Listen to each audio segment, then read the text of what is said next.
দিনত এনেই অকণমান শুম বুলি বিচনাতে পৰিছিলোঁ, কিন্তু এবাৰ মোবাইলত টাইমটো চাওঁ আৰু এবাৰ শুবলৈ চেষ্টা কৰোঁ। মুঠতে আজি মোৰ টোপনি নাই, কাৰণ আজি মই বহুত বেছি এক্সাইটেড হৈ আছোঁ। আৰু আমাৰ ইফালে ঠাণ্ডাৰ দিন অৰ্থাৎ ডিচেম্বৰ মাহ মানে হৈছে আবাহন থিয়েটাৰ চোৱাৰ সময়। প্ৰতিবাৰে যাওঁ আবাহন থিয়েটাৰ প্ৰস্তুতি বাৰ চাবলৈ, গতিকে এইবেলিও ওলালোঁ। আৰু ইফালে মই চুৱেটাৰ হাইনেক জোতা মাৰি পূৰা ফুল পেকেজিঙত গৈছোঁ, যাতে ঠাণ্ডাত একো ডিষ্টাৰ্ব নাপায়। আৰু ইফালে আমাক আণ্টিয়ে ৰখি ৰখি দোকানত কিবা কিনিব ল'লে, আৰু এইফালে আমাৰ মাও আহি আছে।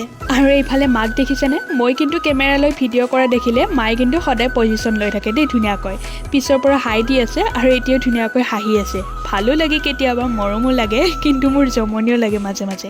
এয়া আমাৰ ই ৰিক্সা ষ্টাৰ্ট হ'ল আৰু এতিয়া আমি যাবলৈ ওলাইছোঁ থিয়েটাৰ স্থলীলৈ। আৰু 5 বজাত থিয়েটাৰ আৰম্ভ হোৱাৰ কথা আছিলে, কিন্তু আমি তাৰ আগতে গৈ পালোঁ ধুনীয়াকৈ। আৰু তাৰ পাছত বাহিৰত টিকেট দেখুৱাই মেলি আমি ভিতৰলৈ সোমাই গ'লোঁ আৰু গৈয়ে দেখিলোঁ যে বহুত মানুহ তেতিয়া ভিৰ হৈয়ে আছিলে। তাৰ পাছত আৰু চিট বিচাৰি ধুনীয়াকৈ বহি ল'লোঁ আমি।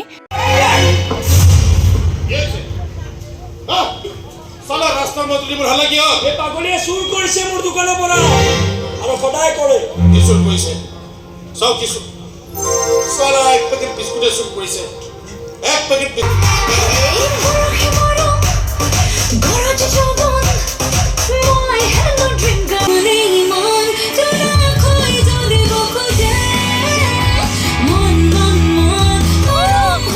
থিয়েটাৰখন ইমানেই বেছি ভাল হৈছে আৰু প্ৰস্তুতি বাৰ অভিনয়ৰ কথানো কি ক'ম, ইমানেই ধুনীয়া অভিনয় কৰে তেওঁৰ অভিনয়ত যেন এক যাদু আছে। আৰু তেওঁ এই অভিনয়ৰ যোগেদিয়ে মানুহক ইমান ধুনীয়াকৈ আকৰ্ষণ কৰে, সঁচাকৈয়ে যেন তেওঁ এক বলিষ্ঠ অভিনেত্ৰী।